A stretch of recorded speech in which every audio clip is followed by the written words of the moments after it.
Some buildings keep their guests long after checkout. Some ledgers balance themselves, and some rooms were never empty. You simply lacked the invoice to prove it. The Masquerade has set a place for you tonight. Draw closer. Let the dark know your name. Leave your seal upon the ledger, so others may find it open. Sound the bell at the front desk, so the next summons reaches you in time. And if the charges on your soul do not reconcile by morning, confess it here, before the audit closes. I've been out of the hotel industry for 3 years now, and I still wake up at 1:58 in the morning. Not from an alarm, not from a nightmare, exactly. My body just knows the hour. It knows that somewhere, in a property I no longer work for, the system is about to generate charges from rooms where no one is sleeping. And I know, because I spent 11 months reconciling those charges, that every single one of them will be legitimate. My name is Evan Royce. From September of 2019 through August of 2020, I worked as the night auditor at the Harbrook Suites and Conference Center in Covington, Virginia. It's a mid-range business hotel, the kind of place you'd book for a regional sales conference or a family reunion where half the relatives don't want to make the drive home. 142 rooms across 6 floors, a small indoor pool that carried a permanent haze of chlorine and warm concrete regardless of how often the ventilation was serviced. A conference wing with 3 breakout rooms named after local mountain ranges: Allegheny, Jackson, Peters, each one identical in its beige carpet and stackable chairs and wall-mounted projector screens that no one remembered to power down, and a restaurant called Amber that closed at 10 each night and reopened at 6 for the breakfast buffet, its kitchen sealed and dark for the 8 hours between. The lobby had deep green carpet, worn pale in the traffic lanes between the front desk and the elevators. Brass wall sconces, selected in 1988 when the building opened, threw a warm amber light that someone in the ownership group must have found elegant once, and now simply found too expensive to replace. A grandfather clock stood beside the concierge station, its pendulum marking each second with a soft, reliable tick that became the metronome of my nights. The one sound that never varied, never startled, never stopped. I mention the clock because time is at the center of this. The way it's measured, the way it's stamped onto a transaction, the way a system records the hour something happened in a room where nothing should be happening at all. Nothing about the Harbrook would make you look twice from the highway. Nothing suggested history or hidden architecture, or anything beyond competent, mid-market hospitality in a small Virginia city where the mountains press close and the interstate traffic thins after dark. That ordinariness is the point. Hold it in your mind, because the horror I'm describing doesn't grow from fog or flickering lights or abandoned corridors. It grows in spreadsheets, in timestamps, in line items that balance to the penny when they have no earthly right to balance at all. A night audit position at a property like the Harbrook is not glamorous, and no one pretends otherwise. You arrive at 11. You relieve the evening front desk agent. For the next 8 hours, you are the building's sole operational authority. Its only waking mind. You handle late check-ins. The weary travelers pulling off the interstate with crumpled confirmation emails on their phones, wanting nothing more than a key card and a room number spoken clearly. You field the small nocturnal complaints that guests accumulate like lint, noise from an adjacent room, a thermostat that refuses to hold temperature, a demagnetized key card, the apologetic 1 in the morning request for extra pillows, from someone who knows they're being difficult and smiles about it. You walk the guest floors once or twice If security flags a propped fire door or a noise issue that escalates, you are concierge and security, and maintenance liaison and complaint department, compressed into one quiet figure behind a desk. But the real work, the reason the position exists at all, is the audit itself. Every night, you close out the previous day's financial activity across the entire property. You run the system rollover that advances the business date. You reconcile every folio, every charge, every payment, every tax posting, every adjustment that moved through the property management system in the prior 24 hours. You compare what the system recorded against what actually occurred, and you make the two agree before the morning manager arrives. And the new day opens. If there's a discrepancy, a duplicated charge, a missing payment, a tax rounding error that leaves a folio 3 cents out of balance, you locate it, correct it, and document the correction. The books must close clean. That is not a guideline. It is the entire justification for your presence on the overnight shift.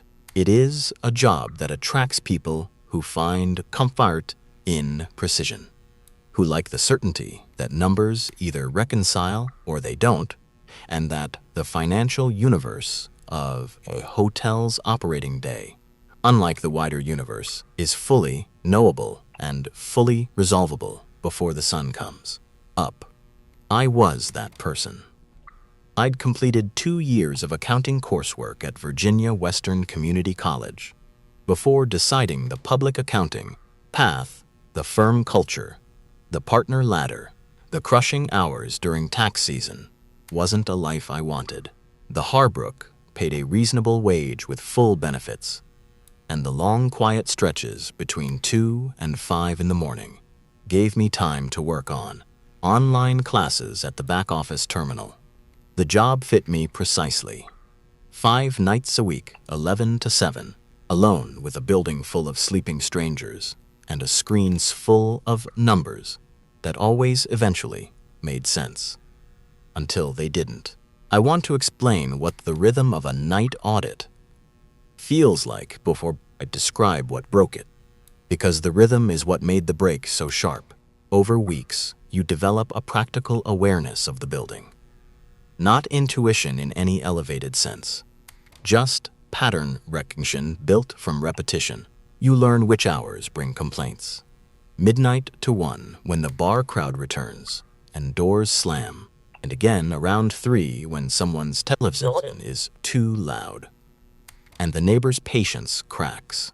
You learn the elevator's vocabulary, the soft arrival chime, the hydraulic sigh of its doors, the faint vibration through the lobby slab when the cab moves between floors. You learn the plumbing, the shudder through the risers when someone on an upper floor runs a bath past midnight, the metallic stutter when the ice machine on 3 cycles its fill. You learn the parking lot. Last conference attendees returning from downtown around 12:30. Car doors, muted laughter, sometimes a voice pitched in a way that guarantees a noise call within 20 minutes. By 1:15, the lot goes silent. By 1:45, the building feels sealed. A closed system ticking softly, each room a cell in a living spreadsheet, each guest a line item resting inside their folio. My routine held the same shape every night. Arrive at 10:50, stow my backpack in the back office.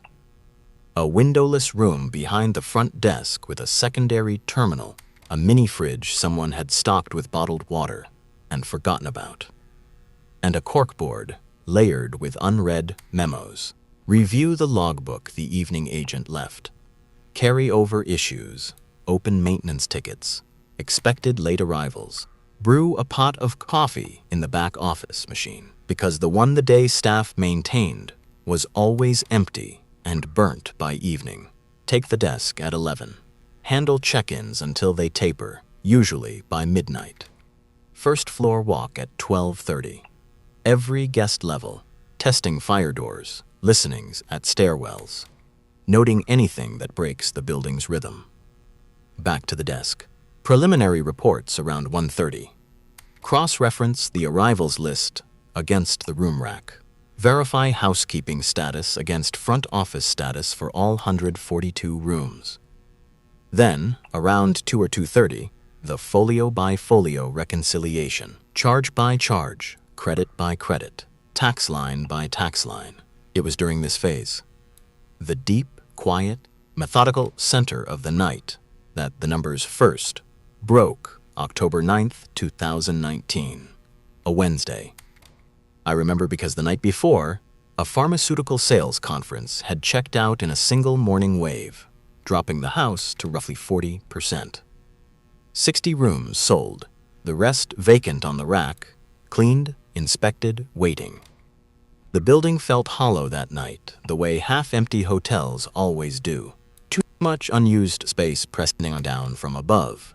Corridors where your footsteps carry, and the silence between them seems to lean in close. I'd started reconciliation around 2:15. 3 screens into the suspense account. The holding bin, where the system routes charges that can't be matched to an active guest folio. I stopped scrolling. Room 514 carried a minibar charge. $8 for a domestic beer. $6 for a bag of mixed nuts. Posted at 2:11 a.m. Room 514 was vacant, had been since October 7th. Housekeeping had cleaned and inspected it on the 8th. Status: available, unsold. No reservation, no walk-in. No key card encoded since the previous guest departed 2 days earlier. The charge sat in suspense, clean, and properly formatted. Timestamp. Room number. Itemized description. $14 plus tax. I assumed a system artifact, a delayed posting from the previous guest. Folio already settled at checkout. Minibar consumption caught in a processing lag and regurgitated 2 days later against the empty room. Or a sensor fault. The minibars used weight-based detection. Small pressure plates beneath each item. Removal lasting more than 60 seconds. Triggers an automatic charge to the room's folio. No active folio means the charge defaults to suspense. A sticky plate, a compressor vibration, a brief electrical fluctuation. Any could plausibly trigger a phantom read. I adjusted it out, coded it to the maintenance variance line Dale, the morning manager, had told me to use for system hiccups. Moved on. The audit balanced by 410. Morning arrived in gray through the lobby's east-facing windows. I handed off to the day agent, drove home, ate a bowl of cereal at my kitchen counter, while the light shifted slowly across the linoleum, and slept until mid-afternoon with the blinds drawn and the ceiling fan turning its slow, indifferent circles above me. 2 nights later, Friday, October 11th, it happened again. Room 512, 2 doors down from 514, same floor, same East Wing corridor. A pay-per-view charge, $14.99, posted at 2:37 a.m. The entertainment vendor included titles in the transaction data. This one was a nature documentary about migratory patterns in Arctic birds. The room was vacant, 3 days empty. No folio, no guest, no lock activity. I adjusted it out. But before I cleared the entry, I reached into my backpack and pulled out a composition notebook I'd carried. Since my coursework days, graph-ruled, blackened, white marbled cover. Spine creased from months riding in the bottom of my bag. I opened to a blank page and wrote down the date, room number, charge, timestamp, and occupancy status. A factual entry. The kind of note a careful person makes when something small doesn't reconcile. And they want a record that lives outside the system, where the discrepancy appeared. I can't fully explain why I started that parallel log. Professional instinct, perhaps. The principle that when a ledger shows something anomalous, you document it independently. In a medium the ledger can't revise. or something less rational. The part of my mind that recognizes pattern before my conscious thinking catches up, registering that the first charge and the second were not random malfunctions, but coordinates on a map I hadn't yet seen the edges of. Over the next 2 weeks, 6 more charges surfaced, all 5th floor, all from the 510 to 520 block, that single east wing corridor of 11 rooms, all posted between 2 Chi and 4 Converti AM. All on rooms the rack confirmed as vacant. The items varied but held a quiet consistency visible only across entries. Minibar, a split of Riesling, a cheese and cracker plate, sparkling water, never the cheap snacks, always the mid-range selections. Pay-per-view, documentaries and older dramatic films, never action, never comedy, never explicit. And twice, October 15th and October 19th, room service charges. It was the room service that ended my ability to rationalize any of it. Room service at the Harbrook operated through Amber, the restaurant. During hours, a guest called the extension, placed an order, and a server delivered it on a cloth-draped tray. After Amber closed at 10, the kitchen shut down entirely, equipment powered off, surfaces sanitized, cooler sealed, lights killed. No late-night menu existed. No kitchen extension rang after hours. The system enforced the boundary, structurally. The kitchen's point-of-sale terminal disconnected from the property management system at 10:30 p.m. as part of its automated close-out. I watched it happen every night on my integration monitor. At 10:30, the kitchen POS indicator dropped from green to gray, and it stayed gray until the morning crew reconnected at 5:45 a.m. For 7 hours and 15 minutes, no order could be entered, ticketed, or posted through that terminal. The pathway didn't go quiet, it ceased to exist. On October 19th, room 517, vacant 2 days, no lock activity, no reservation, showed a room service charge of $42 even, posted at 3:08 a.m. A complete meal, grilled salmon with lemon dill sauce, roasted root vegetables, a glass of Pinot Grigio, a slice of chocolate torte. I sat in the lobby at 3:20 staring at the entry while the grandfather clock ticked behind me and the building held its breath. Around me, and a single car passed on the road outside, its headlights sweeping the front windows and vanishing.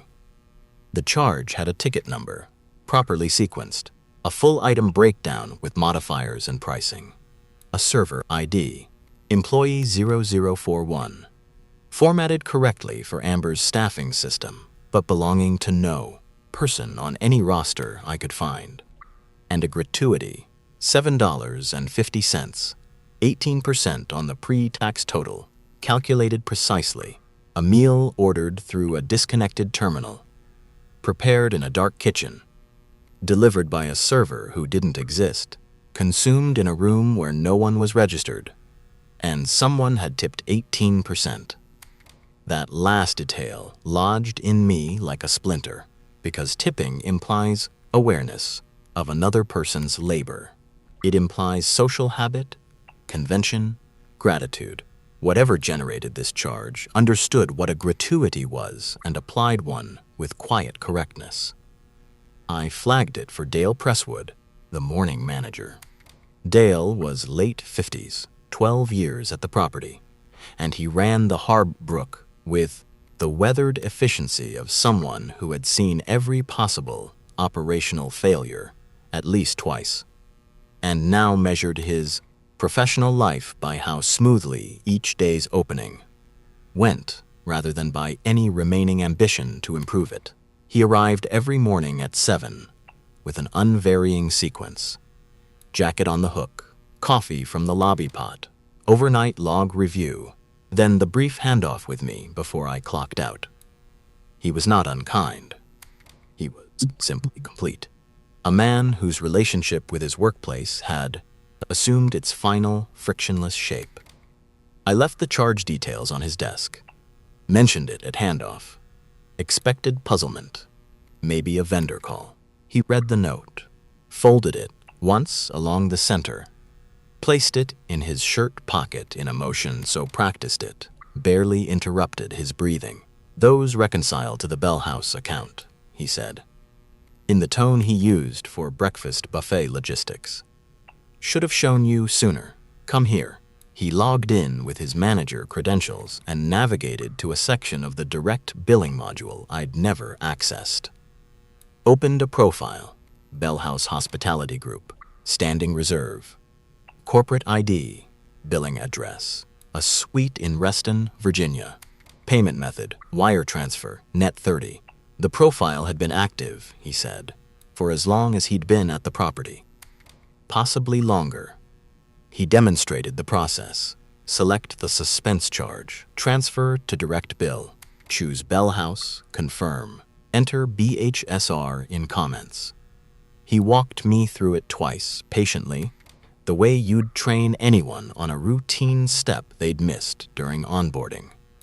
Then he said, in a voice that neither rose nor dropped, to stop looking into it.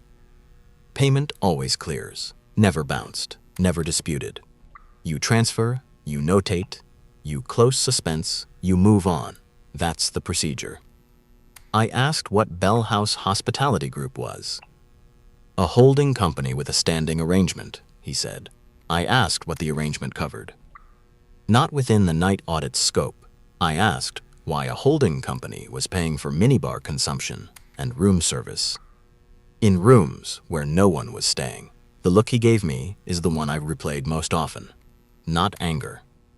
Not dismissal. Fatigue. Deep, structural, load-bearing fatigue. The weariness of someone who has given this answer across years and across a succession of night auditors whose words have been worn so smooth by repetition they no longer carry meaning. Only function, a key that still opens the lock but has lost its teeth. Even, some accounts just run. Corporate holds rooms, corporate gets billed. Not your money, not the hotel's loss, not a problem. Reconcile it. So I did, for a while, every night through the autumn and into winter. Reconcile, transfer, notate, balance. Watch the gray morning light arrive. Hand off, drive home. Cereal or toast or leftover takeout, whatever required the least decision. Blinds drawn, fan turning. Sleep until mid-afternoon, when the light shifted and the next shift pulled me back. But I kept the notebook, every charge, date, room, item, amount, timestamp, vacancy confirmed. The marbled cover grew soft at the edges. By the end of November, 47 entries. By Christmas, past 90. By mid-January, the notebook was more than half full, and the shape of the data could no longer be mistaken for noise. Charges every night without exception. 2 Goblo to 4 Goblo, AM. 5th floor, 510 through 520. Always vacant rooms. The items varied, but across months, the variation resolved into something I can only call personality. Minibar selections were specific. Sparkling water over still. Riesling over Chardonnay. The imported cheese plate over the domestic. Pay-per-view followed a kind of curriculum. Nature documentaries, then architecture, then classical music performances, then older dramatic films, mostly black and white, proceeding through a sequence at a deliberate pace. Room service, 2 or 3 times weekly, was always a complete meal. Protein, vegetable, wine, dessert. Always a gratuity between 17 and 19%. Whoever was being billed for ate well, watched serious films, drank moderately, tipped consistently, and did not exist in any form that could be verified by opening a door. Late January, I began checking the rooms. I was not being brave. I want that understood completely. I was an accounting-minded 26-year-old who could not tolerate an unresolved variance. 4 facts. The charges were real. The account was real, the payments cleared, and the rooms were empty. One of those had to be wrong. That's all this was. The same compulsion that made me balance my checking account to the penny every month. After 2 a.m., once the first charges populated, I'd note the room and go upstairs. The 5th floor corridor at that hour had its own particular quality. Not ominous, just deeply still. Hotel quiet. The silence of a building where dozens of people sleep behind closed doors and the HVAC breathes at a frequency just below conscious hearing. And the carpet swallows every footfall, and the door locks cycle their small amber indicators in slow, unsynchronized rhythms, like a hallway full of sleeping heartbeats. Room 514 first, January 14th. Minibar charge at 2:09 a.m. Riesling, $11. I was at the door by 2:22. 3 knocks, firm and measured. Announced myself. Silence. MasterCard. The lock chirped and released. Vacant. Bed made in the standard configuration. Towels folded on the rack. Curtains drawn. Climate control at 68 degrees. The faint chemical trace of housekeeping surface disinfectant.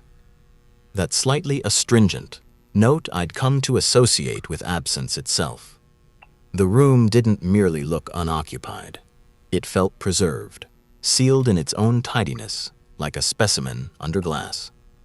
The minibar shelf where the Riesling should have sat was bare, pressure plate fully decompressed. The charge was accurate. A bottle of wine had been removed from a locked refrigerator in a room where no door had opened. The electronic lock log, pulled the next morning, confirmed it. No card access between housekeeping on the 12th and my entry on the 14th. 40 hours. The door had not opened once. The wine was simply gone. I checked the bathroom. Dry sink, dry tub, soap sealed its wrapper. The closet. Empty hangers, ironing board flat against the wall. Safe open, with factory instructions still taped inside. I checked under the bed. Not for a ghost, for a vent. A hatch, a maintenance panel, a connecting door left unlocked. Anything structural, anything that would let me write a rational sentence in my notebook and underline it and close the page. Nothing. The room was intact, undisturbed, and 1 bottle lighter. 9 more rooms over 3 weeks, each checked within minutes of a charge appearing. Identical results. Missing minibar items with decompressed plates. Pay-per-view logs with viewing durations and progress markers. Someone had watched 53 minutes of a cathedral architecture documentary in room 519, and I could see on the system's progress bar exactly where the viewing paused, as if the viewer stopped at a chapter break and intended to resume later. Room service trays in rooms I'd verified empty hours before. Ceramic plates with food remnants, hotel silverware at proper angles, water glasses bearing faint condensation rings, and cloth napkins folded beside each setting. The napkins. That is the detail that followed me home each morning and sat beside me during the thin, fitful hours of daytime sleep. Not crumpled, not tossed, folded into neat rectangles and placed with visible care beside the plate. The gesture of someone with practiced table manners concluding a meal, a small, quiet act of domestic grace. And I found it more deeply unsettling than any violent phenomenon could have been, because it was so ordinary, so human, and the room was empty. The weeks between late January and February carried a slow, accumulating weight. Each room I checked, each missing wine bottle and paused documentary and folded napkin, added density to a certainty I had not invited. I was no longer troubleshooting a software issue. I was documenting a tenancy. And when February came, I made 2 decisions I now understand as mistakes. Though I don't believe, given who I am, I could have made different ones. First, I contacted Bell House Hospitality Group directly. The billing address was a suite in a Reston, Virginia commercial complex. I found it online. Standard suburban office park, glass and brick, several mid-rise buildings around landscaped parking. Suite 4100 did not appear on the building's public tenant directory. I called the complex management. The receptionist checked and told me there was no suite 4100. Numbering ended at 3800. I tried the phone number from the Bell House account, 703 area code. 4 rings, clean and evenly spaced, then a connection, but not a voicemail. A tone, clear, sustained, nearly musical, lasting 3 seconds. Then silence. No voice, no company name, no recorded greeting. Just the tone and the dark on the other side. I left a professional message. Name, position, property, callback request. The kind of message any auditor might leave for an unresponsive billing contact. No response. A week later, same call. Same tone, same silence. Second message. Nothing. I searched every database I could access. Virginia Corporation Commission, SEC filings, IRS registries. One record. Bell House Hospitality Group, LLC, Domestic Limited Liability Company, Commonwealth of Virginia, active. Fees current. Registered agent, a legal firm in Arlington. I called them. A paralegal put me on hold. 4 minutes of soft classical music, and returned with a voice that had become noticeably careful. Client information couldn't be disclosed. Inquiries should go to the general correspondence address. She gave it to me, the Friston Suite, the one that didn't exist inside its own building. Registration date, 1971. That date settled through me slowly, the way a hairline crack works. Through a foundation before the plaster shows the damage. Bell House had been registered 28 years before I was born. 17 years before the Harbrook opened. The account preceded the building. The building had been constructed around the account, or perhaps because of it. Second, I decided to be inside a room when a charge was generated. The data supported prediction. Charges clustered between 2:30 and 3:15. Rooms 5114, 5117, and 5119 were most active. I chose 5 and 17. 3 room service charges in 2 weeks, and planned to be inside before the window opened. I told no one. Confirmed 517 was vacant with no reservations. Finished prelim work early.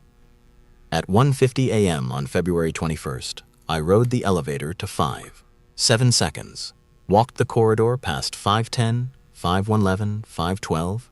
Each door dark and still. Lock indicators cycling amber. Swiped my card at 517. Click. Stepped in. Door closed behind me.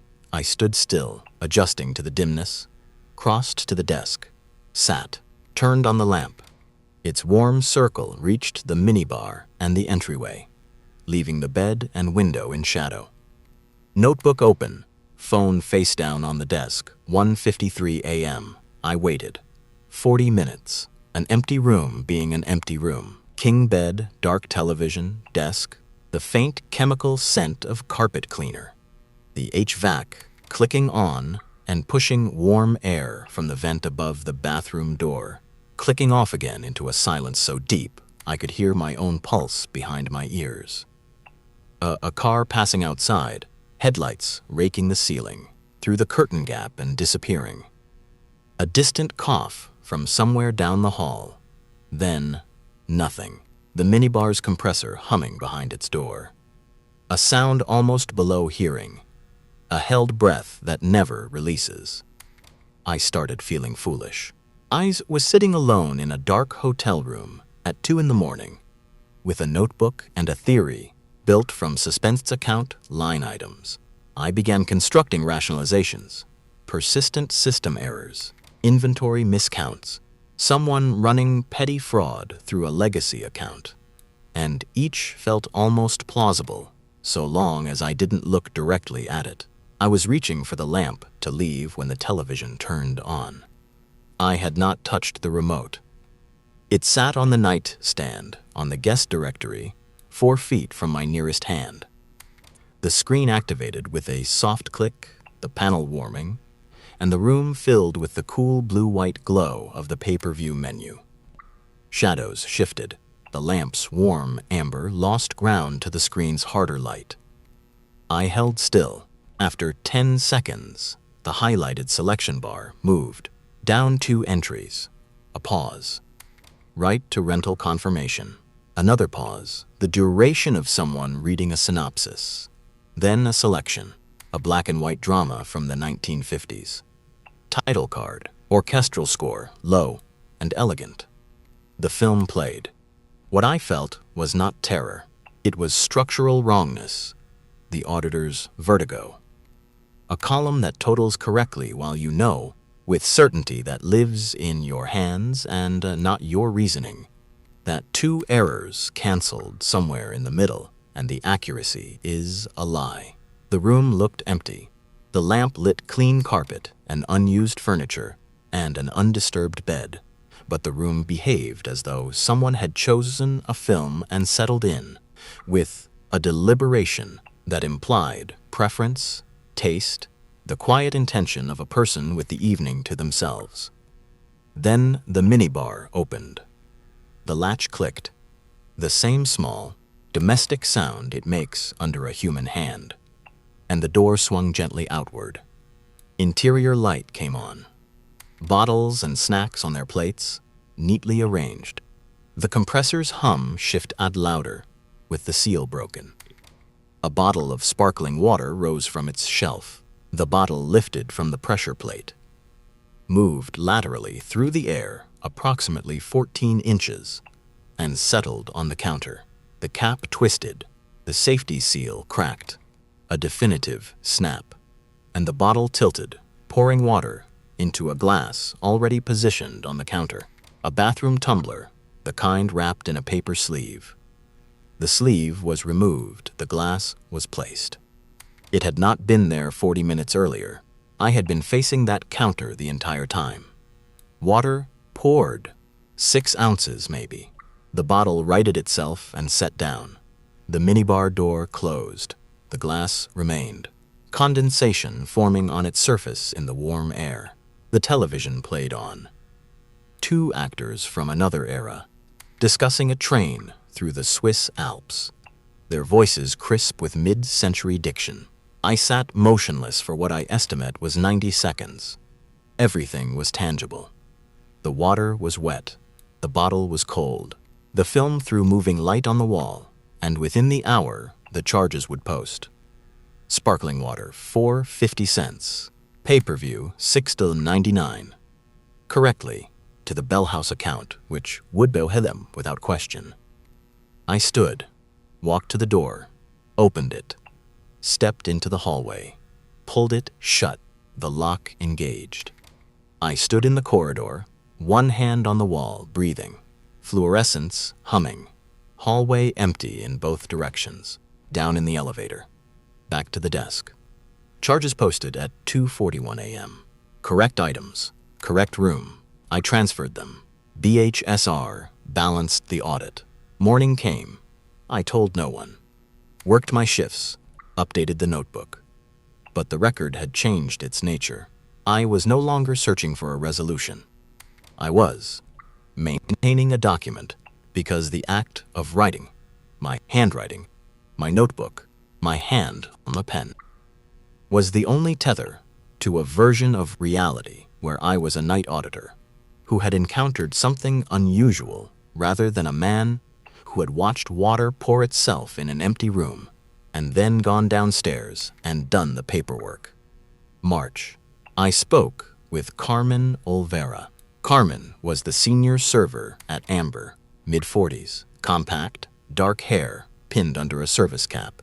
She moved through the restaurant with the precise economy of someone who had carried 10,000 trays and would not waste a gesture on the next.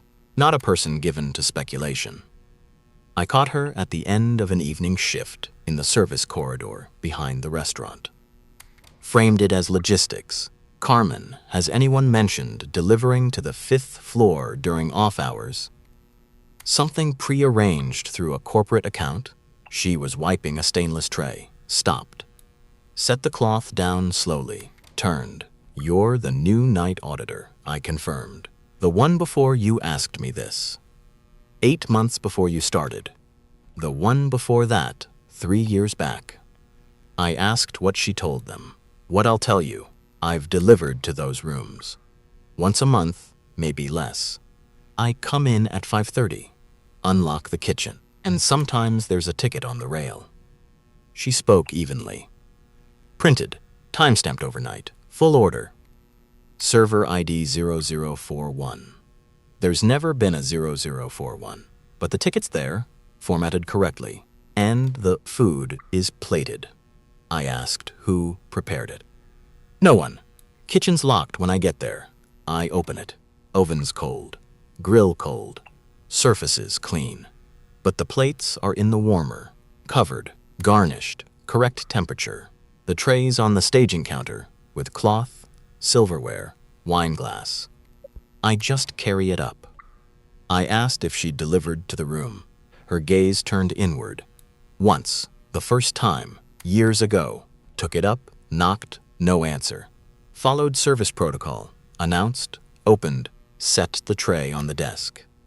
Room was empty, but the television was on, and the desk was cleared.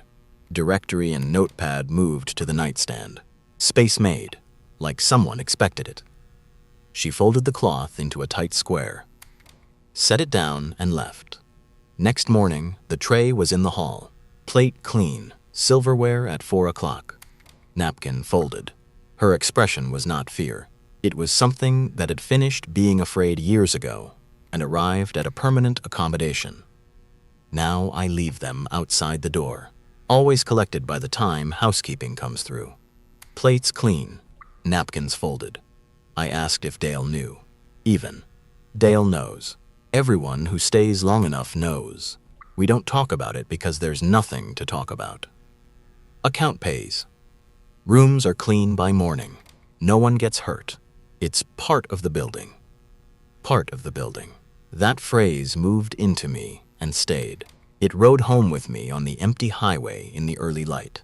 It waited during the restless hours of sleep, with the blinds drawn and the fan turning. It sat beside me the next night and the next as the charges appeared. 217, 244, 302, 331, and I transferred them, one by one, part of the building. As though the hotel had residents on no registry who departed through no checkout, as though the system had been built to hold them from the first day. Late March, I did what someone with my particular affliction was always going to do. I pulled the Bell House account's full transaction history. 16 years, from 1996 to present, is everything the property management system retained. Exported it to my personal laptop at 3 a.m., violating every data policy the Harbrook had, without a moment's hesitation, because the data policies of a hotel that knowingly invoiced phantom occupants had stopped feeling like rules I owed obedience to. The data was remarkable in its consistency. Charges every night, 365 days a year, no gaps, 2 to 4 a.m. 5th floor, 510 block. Average nightly spend, $47. 16-year total, approximately $274,000. The patterns within the data were what undid me because they were not mechanical. They were human. Spending rose modestly around Thanksgiving, noticeably during the last 10 days of December. Better wine, an extra dessert, film choices that turned warmer, more sentimental. Someone was marking occasions, observing time, keeping a kind of calendar that only the ledger could see. And there were 2 periods, August 2007, February 2013, when room service orders stopped for approximately 1 month each. Minibar and entertainment charges continued, but no meals, no trays, No food. As though whoever had been dining simply stopped, lost the will or the ability. I stared at those gaps on my screen. At 4 in the morning, the lobby dark except for the laptop's glow and the amber sconces, and the only interpretation I could construct was one that belonged to no category of system error. Those gaps looked like grief, like someone who had lost the capacity to sit at a table. And sitting there, I felt, unexpected and uninvited, a wave of sorrow. Not for myself, for whatever lived on the 5th floor and ate alone, and watched films alone, and was witnessed by no one, its entire proof of existence, a column of properly formatted charges in a ledger no one was supposed to examine too closely. April. The trail went backward. The vault. The Harbrooks back office storage closet, with its combination lock, held cloth-bound handwritten ledgers from the pre-digital years. I found Bell House in 1988, the hotel's opening volume. 3rd page of accounts, receivable, careful, cursive. Bell House Hospitality Group, standing reserve, 5th floor. Monthly charges, monthly payments. From month 1, the account was foundational, as original as the mortgage and the utilities. Deeper still. The Harbrooks site had previously held the Braxton Inn, a motor lodge operating from 1954 to 1982. In the Covington Public Library's local history room, metal shelves, a startled volunteer archivist, I found a cracked leather journal from the Braxton's last owner's estate. Inside, Bell House, standing reserve, rooms 24-28. 2nd floor rooms, same relative position within the smaller building. 1970s pricing, same pattern, nightly incidentals. Payment by check, Arlington Bank. Always on time. The account had been active at this location since at least 1971. 2 buildings, 2 owners, 2 technological eras. Whatever Bell House paid for was not attached to the Harbrook. It was attached to the ground. May, one final reach. A written inquiry to the ownership group in Richmond, requesting Bell House documentation. Audit compliance, I called it, sent by email and certified mail. The response came from a man who called himself Mr. Callahan, representing the account holder. His voice was measured, courteous, and absolute, the voice of someone who ends conversations by nature. He thanked me, confirmed the account's standing. Then he spoke words. I pressed into the notebook immediately afterward, gripping the pen because I needed the physical act of writing to steady what the words had shaken loose. Mr. Royce, the rooms are occupied. They have always been occupied. The account exists to ensure that the occupant's stay is comfortable and uninterrupted. Your role is appreciated, and we ask only that you continue without further inquiry. There is nothing in those rooms that will harm you. There is nothing in this arrangement that concerns you. But the inquiry itself, the need to understand, that is the only part of this that could become a problem. Do you understand? I said I did. The charges are legitimate. Reconcile them. That is enough. Deadline. Number untraceable. When I called back, a tone, then nothing. The line had dissolved, as though it had been created for that single call and served no other purpose. 4 more months. I reconciled the Bell House charges every night without deviation. I didn't return to the 5th floor, didn't call the number, didn't visit the vault or the library. Transfer, notate, close, move on. But I watched the numbers, could not stop watching, and in those final months, the numbers told me something I have never spoken aloud, because I am not certain what it means, and I am afraid that saying it will give it a weight I cannot carry back. The charges were moving, not in amount, not in timing, in location. Throughout my tenure, Bell House activity had been confined to the 5th floor. 11 rooms in one corridor, In mid-June, I found a charge on the 4th floor, room 414, a bottle of still water, 2:47 a.m., then 4:17, pay-per-view, then 4:19, a modest room service entry, small amounts, tentative, almost.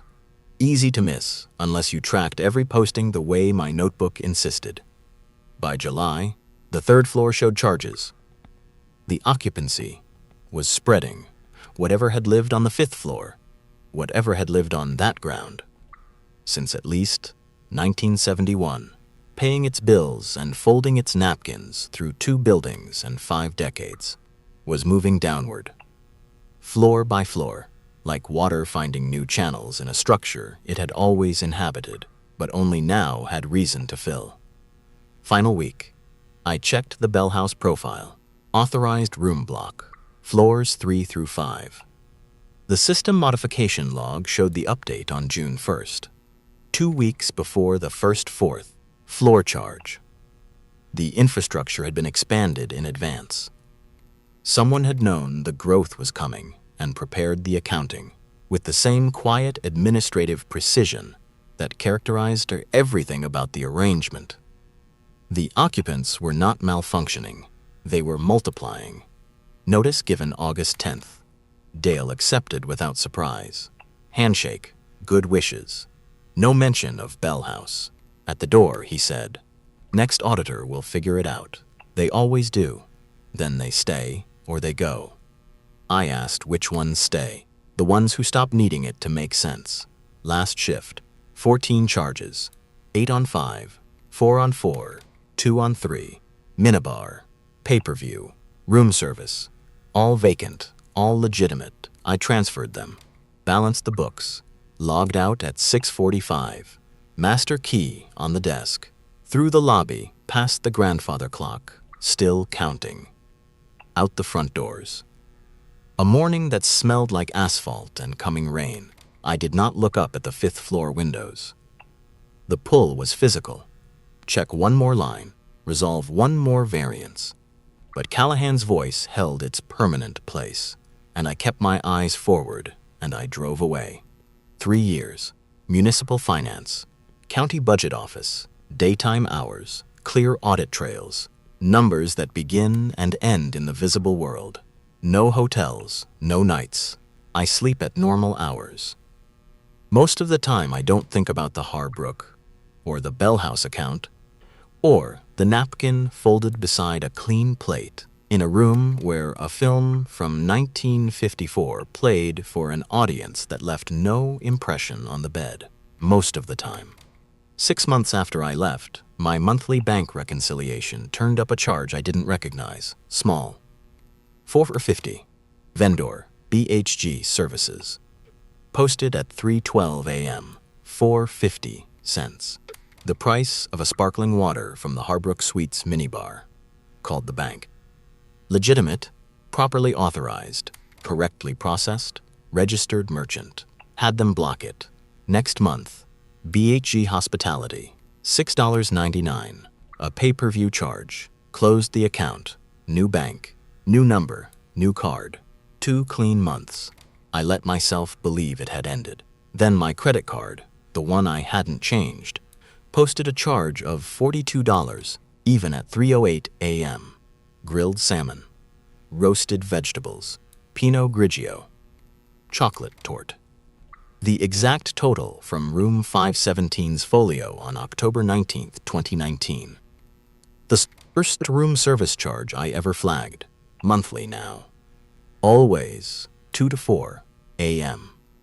Always for an amount matching a specific entry in my notebook, as if something is working through my own records, in the order I wrote them, posting each charge back to me with the same methodical precision I used to record it. Closed accounts, changed banks, replaced cards, filed disputes. The charges find me. They are small. They process before I can intervene.